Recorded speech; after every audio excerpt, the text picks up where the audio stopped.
उस परमात्मा का जो नाम निरंजन माया से रहित और पवित्र है, दूजा घोर अंधार। बाकी और नाम लोगे और विचार करोगे और माया का संग करोगे तो घोर नरकादि में पड़ोगे और अंध नरकादि, अंधतामीश्वर, पता नहीं 28 नरकों का वर्णन भागवत में आता है, उन नरकों में गिरोगे। दादू सोधन लीजिए जे तुमसे ती हो, ये माया बांधे कहीं मुए पूरा पड़िया न कोई। संसार में धन किसी के पास कमी नहीं है, बहुत धन है। गोधन, गज धन, बाज धन, रतन धन। किसी के पास गायें बहुत है, किसी के पास हाथी घोड़े हैं, किसी के पास क्या है, किसी के पास संसारी धन है, सोना संपत्ति है, जमीन जायदाद है। लेकिन ये धन नहीं है, धन तो राम नाम का धन है। तो दादू सो धन लीजिए जे तुम सेती होई, माया बांधे कई मुए पूरा पड़िया न कोई। जो तुमसे लिया जाए तो केवल राम नाम का स्मरण रूपी धन इकट्ठा करो। अगर सच्चा धन तो राम नाम का, वो धन इकट्ठा करो जो परमात्मा के लिए हो, परमात्मा की प्राप्ति का आधार हो। नहीं तो ये माया बांधे, ये माया रूपी धन तो कहीं अपने कंधे पर, अपने पीठ पर लाद कर कहीं मर गए, पूरा पड़िया न कोई। आज दिन तक किसी का काम पूरा नहीं हुआ। बहुत माया इकट्ठी करी, माया से अनेक कामनाएं की, लेकिन माया धन होते हुए भी कामनाएं पूरी नहीं हुई। दादू जे हम छाड़े हाथ ते सो तुम लिया पसार, जे हम लेवे प्रीति सो तुम दिया डार। देखो परमात्मा की अजब लीला है। हम जिस वस्तु के लिए, संसारिक पद पदार्थों के लिए भागते हैं, तो परमात्मा देता नहीं है। और जब हमने संसारिक वस्तुओं का त्याग कर दिया तो परमात्मा प्रलोभन देने के लिए सब वस्तुएं सामने, रिद्धि सीधी सब सामने ला के पटक देगा, प्रलोभन में फंसाने के लिए। दादू जे हम छाड़े हाथ, जिन वस्तुओं को, जो संसारिक वस्तुएं में अच्छी नहीं लगती, हमने उनको छोड़ दिया, तो सो तुम लिया पसार, आपने पसारा फैला दिया। और संत महापुरुष कहते हैं कि जिन वस्तुओं को, जिन मायिक मोह पदार्थों को हमने त्याग दिया, लेकिन माया मोहित प्राणी उन वस्तुओं को हाथ पसार कर लेता है। और जे हम लेवे प्रीति सो, जिस परमात्मा के नाम को हम प्रीति पूर्वक, प्रेम पूर्वक भगवान के नाम का सुमरण करते हैं, संसारी प्राणी उनको त्याग देते हैं। दोनों अर्थ हैं। दादू हीरा पक्षों ठेल कर कंकर को कर लीन, पार ब्रह्म को छोड़कर जीवन सोहित कीन। हम इतने अज्ञानी प्राणी हैं कि जो हीरा था, हमारे पैर के ठोकर लगी और हीरा था तो हमने उसको ठोकर लगा के फेंक ही दिया, लेकिन हीरे को तो ठोकर लगा के फेंक दिया और कंकड़ को उठा लिया। चमकता हुआ दूसरा कंकर पत्थर पड़ा था, उसको उठा लिया और हीरे को कांच का टुकड़ा समझ के फेंक दिया। तो हीरा क्या है? हरि नाम है, परमात्मा का नाम है, संतों का सत्संग है, राम है, राम नाम के मोती है, राम नाम हीरा है। उसको तो हमने व्यर्थ समझकर त्याग दिया है और संसारिक धन संपत्ति, माणिक मोती, हीरा मोती इत्यादि को लेकर हम कंकरों को इकट्ठा कर लिया है। पार ब्रह्म को छोड़कर जीवन सो हितकीन है, इसलिए इस पार ब्रह्म परमात्मा को तो छोड़ दिया और अब हम जीवन को हित, जीवन का भला नहीं कर रहे हैं और हमारा जीवन फिर तो व्यर्थ निष्फली चला जाएगा। इसलिए हित करो, भला करो अपने आप का। दादू सबको बणिजे खार खल, हीरा कोई न ले, हीरा लेगा जोरी जो मांगे सो दे। सभी संसारी प्राणी व्यापार करते हैं। कोई बढ़िया व्यापार करता है तो घाटे के लिए नहीं करता है, चाहे किसी नाज इत्यादि का करो, चाहे कपड़े का करो, चाहे और कोई व्यापार करो, वो घाटे के लिए नहीं करता। उसी प्रकार संत भी राम नाम से सौदा करते हैं, संतों से सौदा करते हैं राम नाम का, और उनके कोई कमी भी नहीं आती। काहे की कमी जाके राम धनी। लेकिन संसारी प्राणी वाणिज्य कैसा कर रहे हैं? खारी का, खार जल, खार खल, खल का व्यापार कर रहे हैं। अरे जो सार वस्तु तेल, तिल में से तेल तो निकाल लिया और पीछे खड़ बची है, उस खड़ को खा रहे हैं, उस खड़ का व्यापार कर रहे हैं। उसमें क्या बड़ा? जो हीरा है, सार रूप हीरा है इस मनुष्य जन्म का, 84 लाख योनियों का, अपने सब सारी संपत्ति मिला दें, सब तीनों 14 लोगों की संपत्ति मिलाकर भी उस राम नाम के बराबर नहीं हो सकती है।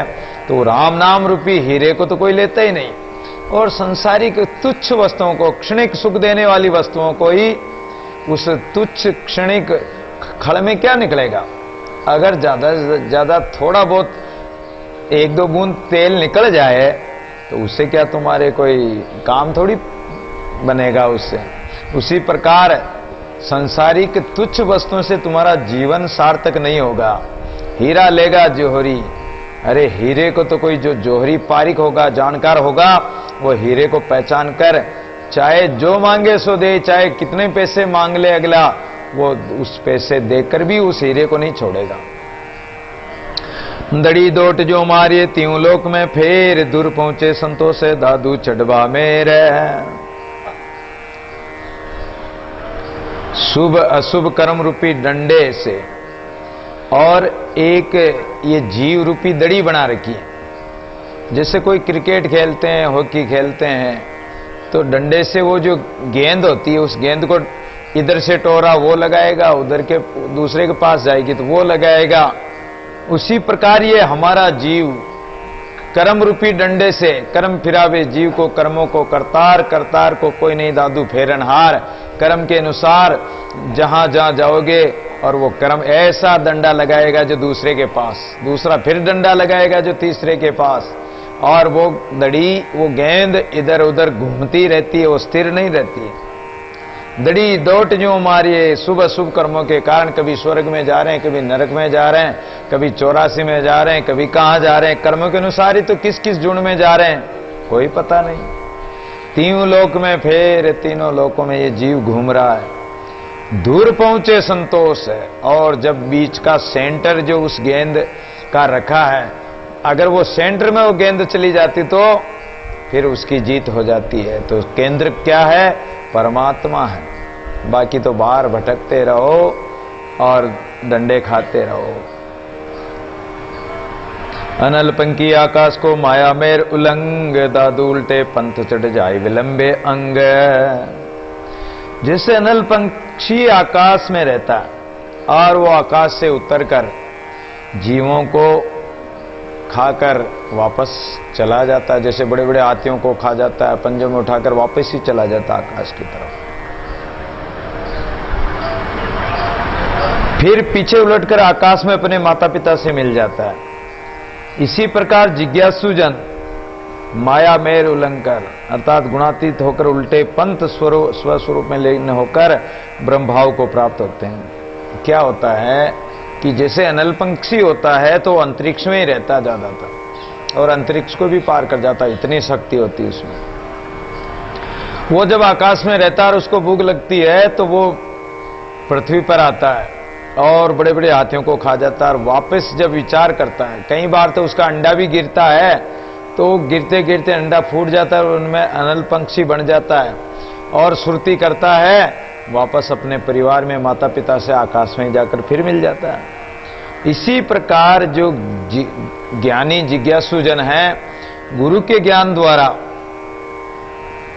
वो अपने स्वस्वरूप ब्रह्म स्वरूप परमात्मा में, जो ब्रह्माकार है, शून्याकाश है, निरंजन निराकार है, उसी में जाकर मिल जाते हैं। इस माया की मेहर को, इस माया की मर्यादा को लांघकर उसी में जा मिलते हैं। दादू माया आगे जीव सब ठाडे रहे कर जोड़, जिन सिरजे जिल बूंद सो तांसों बैठे तोड़। अरे जिस परमात्मा ने हमें बनाया, मनुष्यों को बनाया है, और उस परमात्मा को, सृजनहार को हम भूल बैठे हैं और क्या कर रहे हैं?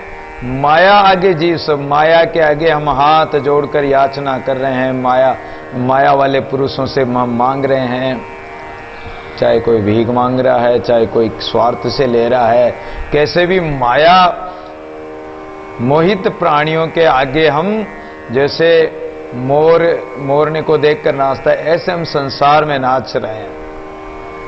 सुर नर मुनि वरवस की ब्रह्मा विष्णु महेश, सकलों के सिरकड़ी साधु के पग हेट है। सुर देवता नर मनुष्य मुनिवर बड़े बड़े ऋषि मुनि को भी इस माया ने वश में कर लिया। ब्रह्मा विष्णु महेश भी इस माया से मोहित होते हैं। ये माया तो सकल लोक के सिर पर बैठी हुई है, लेकिन संतों के तो पैरों के नीचे रहती है ये माया। संत तो इस माया को दासी बनाकर रखते हैं। दादू माया चेरी संत की दासी दरबार, ठकुरानी सब जगत की तीनों लोक मजार। ये माया संत की तो दासी बन जाती है, उसके दरबार में दासी बनकर रहती है, लेकिन संसार के प्राणियों की तो ये ठकुरानी बनकर बैठती है। वो कहेगी, वो जैसा नचाएगी वैसा ही संसार तीनों लोक नाच रहा है।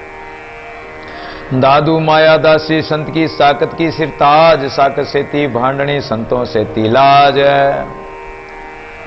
माया संत की तो दासी बन जाती है, लेकिन साकत मूर्ख लोगों की, ज्ञानी प्राणियों की ये सिर का मोड़ बन जाती है, सिर का ताज बन जाती है। साकत से ती भांडनी, और मूर्खों के लिए तो ये उनकी भांडनी बन जाती है। लेकिन संतों के सामने तो ये लाज शर्म करती है, संतों से डरती है।